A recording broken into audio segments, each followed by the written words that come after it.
Bismillahirrahmanirrahim. Assalamualaikum warahmatullahi wabarakatuh.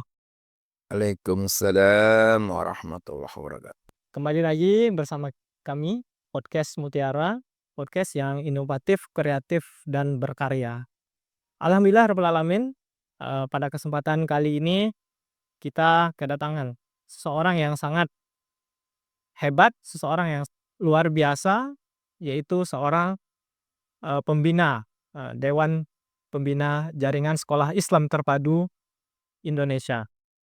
Beliau juga merupakan seorang guru besar di Universitas Negeri Jakarta. Langsung saja kita sambut Profesor Dr. Sukro Mushal. Selamat pagi, Prof. Selamat pagi. Assalamualaikum warahmatullahi wabarakatuh. Gimana nih, Prof, pagi ini? Sehat? Alhamdulillah luar biasa. Allah Akbar. Allahu Akbar. Prof, apa nih kesan pertama kali? Mungkin dulu pernah ke Riau ya, Prof. Kalau nggak salah itu pada saat peresmian JSIT, Prof ya.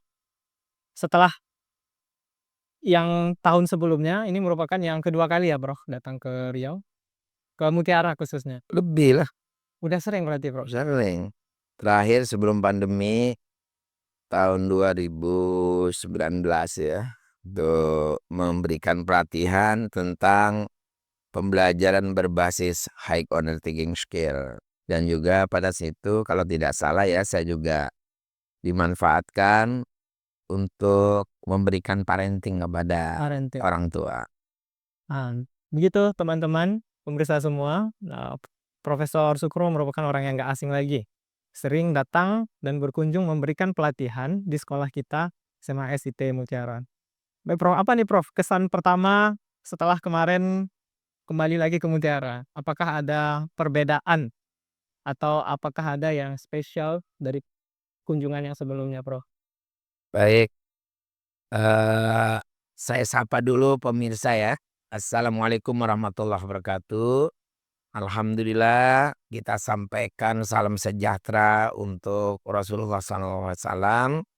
Kita juga mensyukuri nikmat Allah Subhanahu wa taala karena pagi hari ini udara cerah memungkinkan kita untuk beraktivitas dengan penuh berkah insya Allah.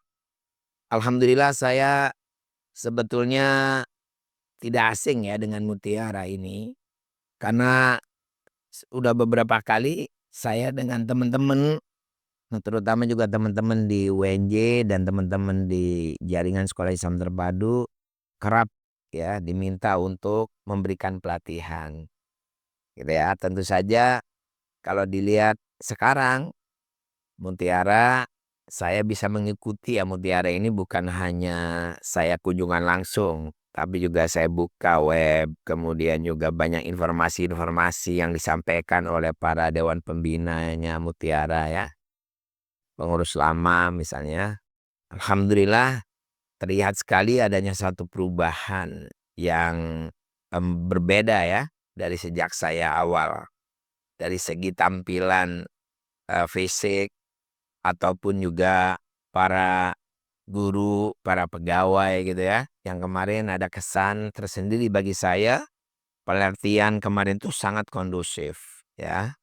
Karena para pesertanya juga terlihat ya antusias, kemudian juga disiplin, baik itu disiplin dalam waktu maupun juga kerapihan dalam formasi ya. Formasi dalam artian adalah formasi tempat duduk, kerapian pakaian dan sebagainya luar biasa gitu ya. Dan juga saya melihat pancaran sinar wajah-wajah dari para guru itu lebih ceria gitu ya.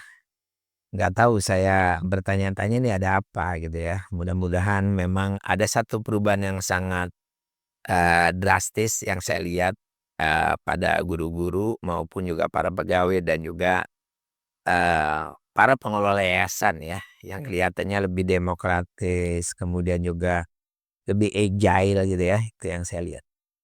Baik, Prof. Luar biasa. Eee, karena berhubung nih, Prof, jauh datang dari Jakarta ya ke sekolah kita. Kita mau tanya-tanya nih, Prof, seputar tentang kurikulum dan juga tentang JSIT ya Prof ya. Kita tahu Prof bahwa baru-baru ini Kementerian Pendidikan mengeluarkan kurikulum yang namanya kurikulum Merdeka Prof. Kira-kira apa pandangan Prof dengan adanya kurikulum Merdeka ini, di mana kita juga harus menjalankan juga kurikulum khas kita yaitu kurikulum JSIT. Baik, jadi masalah kurikulum ya.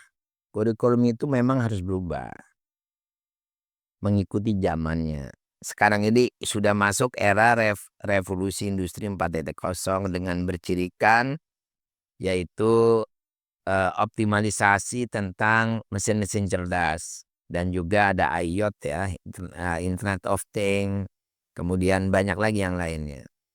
Kelihatannya kurikulum Merdeka itu ingin melakukan satu perubahan kurikulum kita mengikuti perkembangan zaman ini gitu ya. Namun saya lihat dalam kerangka kurikulumnya ya, kurikulum Merdeka ini walaupun memang sudah mengadaptasi ya tentang kemampuan para siswa, terutama memastikan seluruh siswa yang ada di sekolah itu teroptimalisasi, naik kualitasnya, terjadi suatu perubahan sesuai dengan tujuan pendidikan itu merubah seseorang, baik perubahan perilaku, kemudian perubahan berpikir, perubahan bertindak, skill dan sebagainya gitu ya. Dan kelihatannya di Merdeka Belajar ini dibukakan peluang itu gitu ya. Dan ujung dari Merdeka Belajar ini itu terlihat menginginkan terjadi penguatan profil pelajar Pancasila yang ada 6 isinya ya. Beriman bertakwa pada Tuhan Yang Maha Esa, berakhlak mulia, kemudian kebinekaan global, mandiri, bernalar kritis, kreatif ya. Dan yang satu lagi itu adalah bergotong royong ya. Sebetulnya JSIT atau Sekolah Islam Terpadu sudah lama memberlakukan hal seperti ini. Cuman istilahnya aja yang nggak menjurus. Iya, Penguatan profil. iya. Jadi cuman istilahnya aja bukan profil pelajaran Pancasila kan. Karena kita kan kekhasan Sekolah Islam Terpadu kita bikin kurikulum itu didasari oleh satu Undang-Undang Pendidikan Nasional ya. Kemudian juga Undang-Undang Pendidikan Nasional kan pasti merujuk juga ke Undang-Undang Dasar. Misalnya Undang-Undang Dasar 1945 ya, di mana pasal 31 ayat 3 itu kan jelas sekali. Pemerintah ya diwajibkan membuat pendidikan atau melaksanakan pendidikan yang berorientasi pada gitu kan, beriman dan bertakwa pada Tuhan Yang Maha Esa, berakhlak mulia, cerdas, mandiri dan sebagainya. Tujuan pendidikan nasional pun begitu. Ya, pasal 3 itu dikatakan bahwa pendidikan nasional atau pendidikan itu harus bertujuan mengantarkan anak didik kita menjadi beriman, bertakwa pada Tuhan Yang Maha Esa, berakhlak mulia, ya kan? Cerdas, mandiri, kreatif, gitu dan sebagainya. Nah, di kurikulum Kanasiti itu merujuk pada itu gitu. Jadi sebetulnya kalau kurikulum Kanasiti itu landasannya ada 3 ya. Pertama landasan yang disebut landasan ideologi atau landasan ideal. Ya landasan ideologinya apa? Ya Al-Quran dan hadis lah. Kan kita kan Islam. Ya kan? Kemudian yang kedua ada landasan konstitusi. Ya undang-undang tadi. Undang-undang pendidikan. Undang-undang dasar 1945. Ketetapan-ketetapan menteri. Kita pakai semua. Termasuk juga ketetapan menteri yang menetapkan kurikulum Merdeka. Kita ikuti gitu ya. Kemudian juga ada landasan operasional. Ya. Landasan operasional ini itu juga dalam mempraktekkan pembelajaran di kelas kita juga menganut beberapa teori-teori yang kuat pada saat sekarang ini. Ada konstruktivisme ya, ada juga yang disebut dengan transformative learning ya, kemudian juga ada holistic integratif gitu kan. Teori-teori ini lama nih, sekarang lagi rame. Bahkan juga pada saat pembelajaran di kelas kita menggunakan yang disebut dengan high order thinking skill. Benar. Nah, ini semuanya sebetulnya ini sudah biasa dilakukan di kita JSIT. sebelum muncul Merdeka Belajar. Sehingga teman-teman ini sebetulnya enjoy aja. Begitu mereka belajar muncul pun nggak ada masalah karena kurikulumnya sudah kita sudah membumikan ya apa yang diminta oleh Mas Menteri dan sebagainya gitu. Berarti begini Prof ya, kurikulum JST itu emang sudah mengikuti perkembangan zaman juga, jadi sesuai jika kurikulum berubah suatu saat tetap akan selalu relevan gitu ya, Prof? Iya, kan kita selalu kalau ada kurikulum baru atau ada semua kemajuan yang berkembang gitu ya. Kan kita kan juga berpatokan pada pendapatnya Ali bin Abi Thalib kan, ajarkan kepada anak-anakmu sesuai zaman-zamannya. Jadi ketika ada sebuah perubahan yang terjadi, baik itu revolusi industri, kurikulum dan sebagainya, kita selalu melakukan adaptasi dan juga objektifikasi terhadap apa yang diminta oleh kurikulum tersebut. Sehingga saya sering mengatakan gitu ya, jangan pusing dengan kurikulum, biarkan kurikulum pusing dengan kurikulum JSIT gitu Kak. Menarik ya. Karena memang kita selalu tuh relevan. Yang sekarang mereka belajar, begitu mereka belajar modelnya diketahui oleh teman-teman, ini seluruhnya mengatakan ini sih udah biasa kita lakukan di sekolah Betul sih, Prof. JSIT. Dulu kembali ke zaman waktu saya sekolah, taman SMA tahun 2015. Itu SMA SIT Mutiara sudah, dengan tuntutan kurikulum pulangnya sudah sore, Prof. Sementara sekolah-sekolah di luar, itu masih pulangnya jam 2 gitu. Hmm. Terkait dengan perubahan kurikulum, akhirnya pada saat ini kita sama-sama merasakan, sekolah negeri dan sekolah sekolah yang berbasis Islam terpadu atau JSIT, mereka sekarang itu sama gitu jadi mereka ngikutin, di mana, kurikulum, JSIT itu ada. Ya, jadi sekarang itu sama, ya pulangnya sudah sama-sama jam 4 gitu, Prof. Hmm. Ya. Ada baru-baru ini, Prof, statement dari kementerian, tentang pramuka, Prof. Hmm.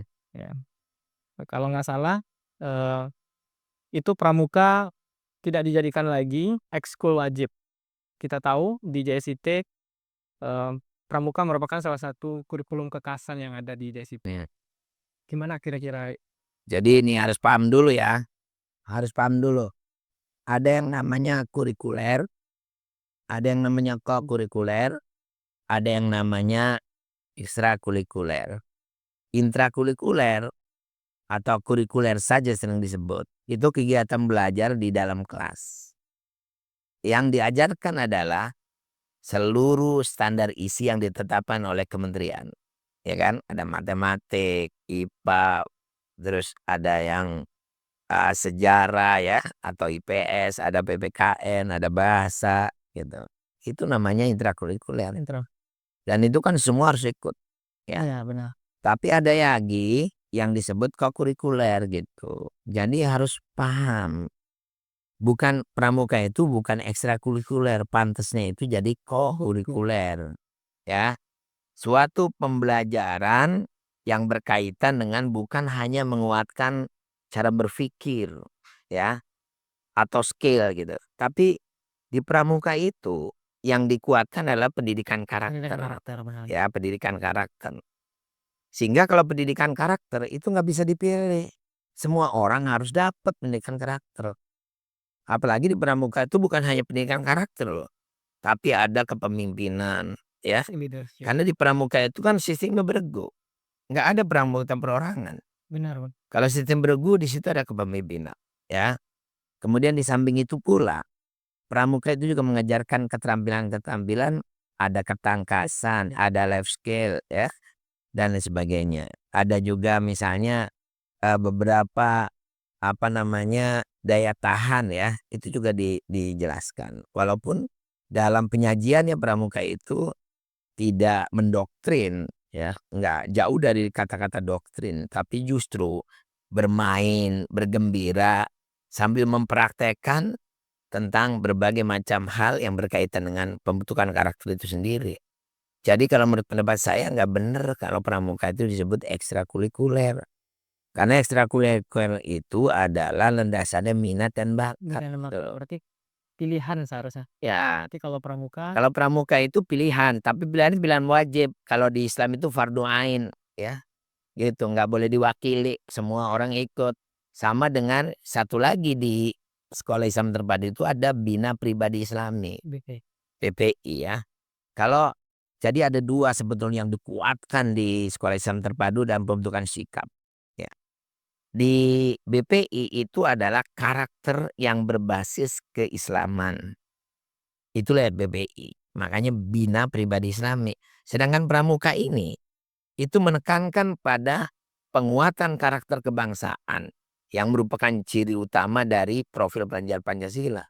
Jadi seluruh profil pelajar Pancasila itu sebetulnya bisa diimplementasi dalam Pramuka. Benar-benar kok. Gitu. Jadi Pramuka ini disayangkan kalau Mas Menteri Benar. berbicara seperti itu gitu ya. Itu mesti dikoreksi. Gitu ya. Jadi sekali lagi Pramuka bukan ekstrakurikuler karena bukan minat bakat. Tapi di Pramuka masuk juga minat bakat di samping karakter. Jadi lebih luas sebetulnya gitu loh. Ya. Malah kalau mau Pramuka dijadikan 2 aja kegiatan, satunya adalah kegiatan intrakurikuler, keduanya kokurikuler yang merangkum semua, ya. Kegiatan-kegiatan ekstra pun bisa masuk sebetulnya Pramuka itu, karena olahraga dan sebagainya juga diajarkan di Pramuka misalnya gitu ya. Berarti Prof, kontra ya, Prof, ya, atau nggak setuju jika ada statement-nya dari Bukan nggak setuju, tapi meluruskan ya, kita nggak boleh meluruskan namanya ya. Jadi baik, kita Prof. meluruskan sesuatu yang menyimpang atau pemikiran-pemikiran yang kurang tepat gitu. Itu harus diluruskan walaupun itu menteri ya, gitu. Baik, Prof, sebagaimana yang kita tahu, Prof, kita juga punya sosial media. Banyak dari calon-calon orang tua murid kita yang bikin ragu ya, atau ingin tahu lebih jelasnya. Sebenarnya sekolah Islam itu kan banyak, Prof, ya, ya Indonesia ya, tapi nggak semua sekolah yang berlabel JSIT atau Islam Terpadu ya, ya, Mbak, ya. Bisa nggak, Prof, sedikit ini kita edukasi pemirsa kita, audiens kita di luar sana, apa sih yang membedakan ya JSIT dengan sekolah-sekolah Islam lainnya yang ada di Oke. sekitar kita, Bro? Ada beberapa ya. Yang pertama dari sisi landasan tadi ya. Kita ada landasan ideologi masuk, landasan konstitusi masuk ya. Kemudian juga landasan-landasan yang berbasis teori ya, yang konsepsional kita masuk ya. 3 ini gitu. Jarang sekolah yang make yang landasan ideologi ini. Yaitu yang pertama. Walaupun sebetulnya di dalam Undang-Undang Pendidikan Nasional pun ada yang namanya beriman dan bertakwa. Tapi penjabaran dari iman bertakwa itu berbeda, ya kan? Di kita itu beriman bertakwa itu tentu saja adalah landasannya anak harus menjadikan anak yang disebut dengan salimul akidah. Ya, salimul akidah itu lurus akidahnya, ya. Lurus akidah itu adalah merupakan dasar utama. Kalau akidahnya kuat, ya, maka dia mempunyai pertahanan diri yang kuat. Karena akidah itu pertahanan diri sebetulnya, ya. Mereka kalau punya akidah yang kuat hanya takut kepada Allah Subhanahu wa taala. Ya, berharap hanya kepada Allah. Memberikan ya suatu keputusan akhir pun ya itu karena Allah Subhanahu wa taala. Itu akidah. Akidahnya lurus, ibadahnya benar ya. Karena ibadah banyak sekarang. Apalagi sekarang anak-anak senang belajar dari internet gitu. Bisa jadi kalau dia ngambil ustadznya salah, salah juga Bisa jadi salah gitu. gitu kan. Nah, di sini dikuatkan. Kemudian juga selain ibadahnya kuat, adab ya, akhlak Iya, diutamakan. di pelajaran BPI kayak Ya gitu kan, lewat pelajaran BPI yang itu tidak dimiliki oleh yang lain. Di Muhammadiyah juga ada sebenarnya kemuhammadiyaan ya, tapi saya kan belum bisa membandingkan. Yang jelas kita yakin dengan BPI anak-anak ini mempunyai kepribadian yang baik ya, terutama nanti muncul karakter Islaminya. Karakter kebangsaan dibangun lewat pelajaran-pelajaran yang luar biasa di intrakurikuler kan, gitu. PPKN kita ajarkan bahkan bukan hanya sekedar teori ya atau konsep atau materi yang disampaikan, tapi mempraktekkan. Salah satu ciri di sekolah itu yang tidak dimiliki oleh yang lain gitu kan, ada yang disebut dengan puncak tema ya. Puncak tema ini itu dilaksanakan setelah anak itu dikenalkan dengan kebinekaan, Bhinneka Tunggal Ika. dia paham bagaimana adat Bugis, adat Jawa, adat Sumatera, adat Sunda, ya, budaya yang terjadi bebelahan di pulau-pulau yang lain. Setelah itu dia memainkan peran seseorang dari Kalimantan, seseorang dari Banten, seseorang dari Jawa Barat, seorang dari Sulawesi, kan luar biasa. Bukan hanya memainkan peran, tapi disimulasikan juga makanan-makanan khasnya, dinikmati bersama-sama. Ini luar biasa. Sehingga tidak benar kalau dikatakan kita eksklusif gitu ya. Kita sangat inklusif, sangat terbuka, kebinekaan global juga kita lakukan dalam rangka mengenalkan karakter kebangsaan yang mempunyai berbagai macam budaya, kekayaan, warisan nenek moyang kita ya yang luar biasa. Jadi belajar dengan anak-anak kita. Sehingga walaupun di dalam kelas itu ada dari Sunda, ada dari Jawa, ada dari Sumatera, ada dari Kalimantan, Sulawesi, tapi anak-anak kita itu ukhuwah Islamiyahnya teriak. Dan kelihatannya itulah yang merupakan basis ya Dari sekolah. dari sekolah IT. Jadi guru-gurunya pun sama gitu. Yang membedakan sekolah IT dengan sekolah lain dalam hal guru. Ya. Kita di sekolah IT itu gurunya disebut guru agama semua. Makanya dipanggilnya ustaz Panggilnya ustadz. dan ustazah kan. Walaupun Tapi PR-nya ya, tapi mengajarkan agamanya lewat pelajaran matematik, pelajaran IPA, pelajaran PPKN ya kan, itu dia. pelajaran sosial gitu. Gitu kan? Itu bedanya. Karena kenapa saya katakan demikian? Karena pada saat dia mengajar di dalam kelas, mencoba mengkaitkan ataupun juga mengambil isyarat dari Al-Quran untuk diajarkan ke anak-anak. Jadi isyarat Al-Quran diajarkan ya melalui isyarat Al-Quran, melalui pelajaran-pelajaran yang saya sebutkan tadi gitu. Jadi gurunya juga harus siap memang menjadi ustadz beneran ya, bukan ustadz dan gitu ya. Jadi bener-bener ustadz, guru agama, tapi guru agama guru dikenal sebagai dai gitu kan, yang mengajarkan nilai-nilai agamanya didasarkan oleh pendekatan pembelajaran matematik, biologi, kimia dan sebagainya gitu. Jadi emang Itu ciri. Ustaz ya. Jadi dalam mengajar, dalam semua mata pelajaran memang harus ada memadukan dengan Iya, nilai Islam Ustaz ya. ya terpadu itu sendiri itu juga kan digunakan sebagai sintak ya dalam pembelajaran sebetulnya kan. Telaah, eksplorasi, rumuskan, presentasikan, aplikasikan dunia urawi gitu. Ya. Jadi di setting anak-anak itu mengenal, dikenalkan dulu dengan fenomena, dengan fakta, dengan data. Itulah dengan melalui kegiatan telaah. Setelah itu dia memperdalam ilmu lewat sebuah pendekatan apapun yang dilakukan oleh gurunya. Inquiry, discovery, problem solving ya kan. Kemudian setelah itu anak-anak dilatih untuk merumuskan hasil dari apa yang dia lakukan dalam pembelajaran itu. Menarik. Setelah itu presentasikan, rasa tanggung jawab apa yang sudah didapat gitu. Dan dari sejak dini dilatih untuk pintar lebih bicara karena ciri utama pembelajaran kita harus ada dua kan, kolaboratif, ada yang kolaboratif dan communication. Anak-anak kita harus mampu berbicara dengan baik. Ya, gitu. Aplikasikan dunia urawi, dia tahu ilmu yang dipelajari itu manfaatnya apa. Baik untuk dunia maupun juga amalan-amalan kita menuju akhir selesai. Jadi itulah sebetulnya yang dimaksud dengan terpadu. Iya, terpadu, Prof. Mungkin sebelumnya tadi saya lupa toh. Kita pengen tahu juga nih mungkin audiens kita. Kapan sih sebenarnya pertama kali JCT ini berdiri, Prof? Jadi ada JSIT, ada SIT ya.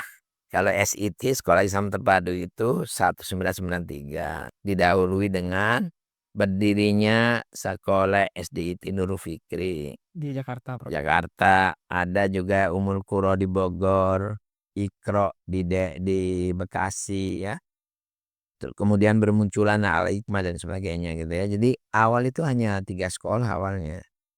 Setelah itu baru setahun kemudian sudah mulai berkembang di beberapa daerah ya. Sampai sekarang sudah 2.680. Wow, 2006. 680-an. Itu adalah SIT-nya. Jadi SIT belum berarti JCT gitu, Ustaz?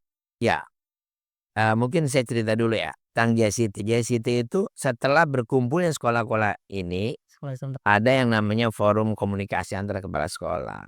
ya kan, tapi kan terbatas ya jangkauannya. Akhirnya diputuskan buat yang namanya JSIT, Jaringan Sekolah Islam Terpadu Indonesia, ya, yang waktu itu deklarasinya dilaksanakan di Jogja Ya. tahun 2003, tanggalnya 31 Juli, ya. Jadi sebentar lagi kita berulang tahun ini, ya, gitu. Itu sejarahnya, Sejarah. ya. Dan itu berkembang terus, mulai dari 120-an waktu itu jadi 300, kedua Munas di sini, ya, tahun Mutiara. ya, di Mutiara 2006. Setelah itu terus 2009 lanjut lagi di beberapa tempat, ya. Sekarang ini sudah usianya 21 tahun, ya, gitu. Jadi luar biasa. Sudah 21 Nah, tahun ya. tapi kita alhamdulillah dengan 21 tahun mengabdi, itu juga murid-murid kita atau alumni-alumni kita udah banyak sekarang masuk di pemerintahan ada, ya. Kemudian di tentara ada, di Lemhanas ada, yang bisnisnya sukses banyak gitu. Bahkan di eh, hiburan juga ada, ya, karena ada yang bikin apa namanya, seperti TV, ya.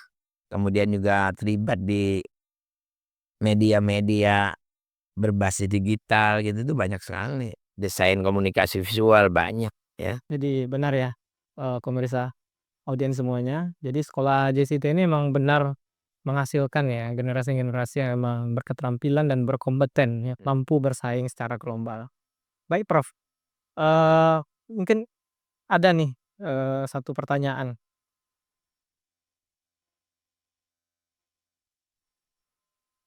Jika terpilih nih Prof, menjadi menteri, mungkin ini pengandaian, jika Prof seandainya terpilih menjadi menteri pendidikan, apa kira-kira program pertama yang ingin Prof laksanakan? Jangan mengandai-andai dong, gitu ya. Jadi Prof, mungkin jika itu menjadi kenyataan, jadi kami mendoakan. kalau menteri itu kan jabatan politik, ya, jabatan politik. Kalau ditentukan langsung oleh presiden gitu kan. Jadi tidak sembarang orang juga bisa masuk Tapi kalau nggak salah saya pernah melihat, latar belakang profil Prof pernah ada di kementerian. di kementerian ya, Prof? Ya, saya pernah di Kementerian Riset dan Teknologi, pernah juga jadi Direktur Pusat Bragana Iptek yang Habibie dirikan, ya, kita menemui ini. Itu sebetulnya adalah wahana untuk pengembangan pendidikan dan ilmu pengetahuan teknologi, ya. Jadi di situ dicontohkan bagaimana konsep-konsep dan teori menjadi sebuah kenyataan, gitu kan. Jadi Prof dilibatkan di dalam Ya, gitu. organisasi itu. Di kementerian sendiri sebetulnya sudah pernah juga jadi tim pendidikan karakter, ya, kemudian tim Monef Independen bantuan-bantuan hibah Belanda gitu, ya, kita sudah, ya. Cuman kalau untuk menjadi tadi yang disebutkan saya sih nggak mimpi, ya, kayak profesor saya juga nggak mimpi, gitu kan. Iya benar Prof, kan ada Tiba-tiba tiba-tiba bisa meraih profesor itu dari mana asalnya kan gitu, ya. Jadi kalau saya sih hanya menyarankan siapapun yang jadi menteri, itu yang paling penting sebetulnya. Kembalikan pendidikan ini sesuai dengan apa yang disarankan oleh UUD 45 dan juga apa yang menjadi keputusan di Undang-Undang Pendidikan Nasional gitu. Karena sebetulnya kerangkanya udah bener, ya, bahwa pendidikan itu pada dasarnya yang dirubah itu bukan hanya kemampuan daya berpikir anak kita. Ya, bukan kecerdasan aja, tapi perlu adanya sikap, ya. Jadi kalau sebelumnya kan disebut pengetahuan, keterampilan, sikap, gitu kan? Yang sekarang ini sudah jadi 8 sih sebetulnya, ya. Mulai dari pertama critical thinking, kedua creative thinking. Itu wilayah yang berpikir. Kemudian berikutnya communication, collaborative learning, caring, ya. Anak kita tuh harus diajarkan namanya peduli, ya, citizenship gitu kan. Jadi warga negara yang baik itu perlu. Sehingga menterinya siapapun yang seperti ini itu budaya Indonesia itu nggak boleh lepas, ya. menjadi manusia yang ramah, sopan santun. Itu nggak boleh dihilangkan. Nggak boleh dihilangkan karena itu budaya utamanya. Nah, kalau masalah pengetahuan itu kan sebetulnya backgroundnya adalah cara berpikir, ya. Yang dibangun itu misalnya kita belajar matematik pada dasarnya kita diajari untuk berpikir logis, gitu kan? Kita belajar IPA berpikir analitis, ya kan? Diajar dengan bahasa Indonesia supaya berbahasa santun, Contoh. baik dan pada tempatnya. Apalagi sekarang lagi musim medsos ya. Kita bisa memberikan satu tanggapan atau share sesuatu dengan kaidah-kaidah bahasa yang tidak menyinggung orang. Gitu ya. Jadi yang namanya basis karakter itu perlu dilakukan gitu. Nah, jadi jangan berorientasi membekali anak untuk siap masuk dunia kerja atau membuka lapangan kerja, bukan begitu. Walaupun itu memang diserukan juga oleh hadis Rasulullah kan bahwa ada 99% yang namanya rezeki itu lewat niaga gitu kan. Niaga apa Gitu. Tapi bukan berarti anak-anak itu dibekali hanya untuk otak iya, ya. tapi juga akhlak. Jadi basis keilmuan bukan begitu, tapi akhlak itu penting. Itu yang paling penting sebetulnya. Jadi kalau saya sarankan menterinya siapapun ya 100 hari ini harus mengembalikan Mengembalikan seperti posisi pendidikan sebagaimana mestinya, sebagaimana dicantumkan dalam tujuan pendidikan nasional gitu. jadi benar berarti ya, Prof, ya? Eee, jadi Prof, jika siapapun menterinya, yang paling pertama yaitu mengembalikan pendidikan yang seperti, semula ya, kurikulumnya seperti semula. Kalau kurikulum memang harus berkembang ya, tapi yang namanya kepribadian, sikap itu kan sudah ada ajarannya, gitu kan? Kalau dia beragamanya Kristen, ya ajaran Kristen dikuatkan. Kalau dia belajar orang Muslim, ya nilai-nilai agama, Al-Quran dan hadis harus dikuatkan gitu kan. Sehingga terwujudkan yang namanya spiritual cohesion. Kemudian ada juga spiritual emosional kan. Emotional cohesion. Kemudian juga intelektual kan. Kemudian juga ada ketahanan diri yang harus tumbuh pada diri seseorang gitu. Menarik nih pemirsa, kita sudah banyak berbincang mengenai kurikulum JICT yang menjadi salah satu kurikulum keislaman yang banyak digunakan oleh sekolah-sekolah di Indonesia. Sedikit nih Prof, mungkin tadi kelewat nih ya. Sekali lagi mungkin saya ulangin, jadi, Profesor Dr. Sukromo Sabeni merupakan guru besar di Universitas Negeri Jakarta di Fakultas FMIPA ya Prof ya, Iya, kimia. kimia. Ya baik Prof, mungkin kita pengen nih Prof tahu ya perjuangan Prof untuk menjadi sampai saat ini, hingga saat ini sudah menjadi guru besar, menjadi profesor. Mungkin menjadi motivasi untuk kami semua juga melanjutkan pendidikan kami gitu Prof. Kira-kira apa sih Prof yang menjadi pernah nggak Prof kepikir, dulunya bahwa sekarang Prof akan jadi profesor gitu? Oke. Jadi sebetulnya saya itu sudah berlebih banget gitu ya dari harapan. Pada saat saya dulu di SD, orang tua saya menyelanjutkan sekolah di SMP itu tujuan utamanya menjadi sekretaris desa, gitu kan. Oh sudah ada visi ya? Iya, sederhana aja ya kan. Terus begitu lulus SMA, ya kebetulan SMA-nya memang SMA 1 ya, Serang yang paling favorit waktu itu di situ dan kuat memang karena saingan juga berat. Nah, di SMA setelah lulus SMA, saya sebetulnya dikehendaki oleh orang tua saya itu pesantren. Karena kan saya punya kakek kiai gitu ya, Kiai Mas'ud. Ya, Pendiri pesantren. pesantren dia. Bapak saya pun juga besar di pesantren, ya kan. Jadi menginginkan anaknya itu ada seorang kiai lah gitu. Sehingga waktu itu bapak saya mendorong agar saya masuk ke pesantren. Tapi waktu itu tawar-tawaran dan akhirnya saya bilang kalau saya lulus di UMPTN berarti Allah mentakdirkan itu, gitu kan gitu. Akhirnya saya masuk di perguruan tinggi. Pada saat masuk di perguruan tinggi, saya selalu tidak lupakan yang namanya organisasi ya, aktif di berbagai macam kegiatan baik internal maupun eksternal gitu kan. Kemudian juga alhamdulillah bisa lulus ya di S1, setelah itu langsung ditawari jadi dosen gitu. Saya juga kaget. Padahal saya ini katanya dikenal nakal gitu. Sering protes ya, Jadi Prof nggak kritis. jadi dosen waktu setelah S1 berarti ya? Iya langsung ditarik. Kan kalau dulu S1 masih Satu boleh. masih bisa. Asisten dulu dikuliahkan. Pada saat kuliah saya milih seperti ITB dan UGM. Ternyata memang saya disalurkan ke UGM. Oh, Oleh S2-nya di UGM. ya gitu. S2 di UGM saya tekuni pulang di sana karena memang basisnya pendidikan sehingga saya mengambil itu ya. Nah, untuk guru besar ini sebetulnya adalah diukur dari ya, poin-poin yang bisa didapat dari kegiatan penelitian ya, pengabdian masyarakat dan pembelajaran. Kalau pembelajaran orang ngajar lama sekian tahun, 20 tahun lebih itu pasti udah terpenuhi lah. Ya, cuman prasyarat kedua pengabdian masyarakat saya juga sering ngajar di mana-mana, ngasih pelatihan itu masuk ke pengabdian masyarakat. Jadi itu menjadi kredit. Ya, kredit. Nah, Yang satu lagi nih yang berat sebetulnya, apa tuh? yaitu yang disebut dengan jurnal internasional. Oh iya, pernah dengar Dan sih Prof. jurnal internasional ini harus sesuai dengan bidangnya yang Scopus kan.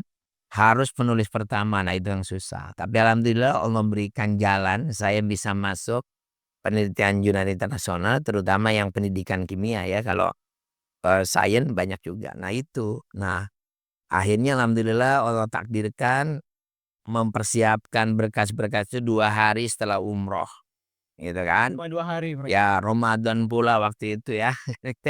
Alhamdulillah. Jadi setelah umroh pulang Ramadan ya beres-beres itu, gitu kan. Kita kejar, dibantu tentu saja dengan teman-teman, didorong. Saya niatnya tadinya hanya naik pangkat dari golongan 4D ke 4C. Tapi Oh, begitu didata semuanya kok bisa masuk ke guru besar diusulkan, ya namanya rezeki ya kan. Allah yang memberikan jalan seperti itulah gitu. Jadi tidak terbayang kalau saya ini harus profesor sebetulnya. Yang penting itu saya bermimpi menjadi orang yang punya manfaat luas bagi umat. Titik di situ aja prinsip saya. Gitu kan? Makanya sembahyang saya itu dalam kehidupan ini adalah hasanah di dunia, hasanah pula di akhirat ya. Kemudian hidup manfaat, surga mati didapat. Nah, itu yang paling penting sebetulnya. baik Prof. Mungkin sekian dulu Prof untuk podcast kita pada pagi hari ini. Kami dari SMA ICT Mutiara sangat berterima kasih Prof saya berkunjung ke podcast kami. Kami doakan semoga Prof sehat selalu dan dimudahkan dalam segala urusannya. Amin. Baiklah pemirsa, mungkin itu podcast kita pada pagi hari ini. Ya, see you next time.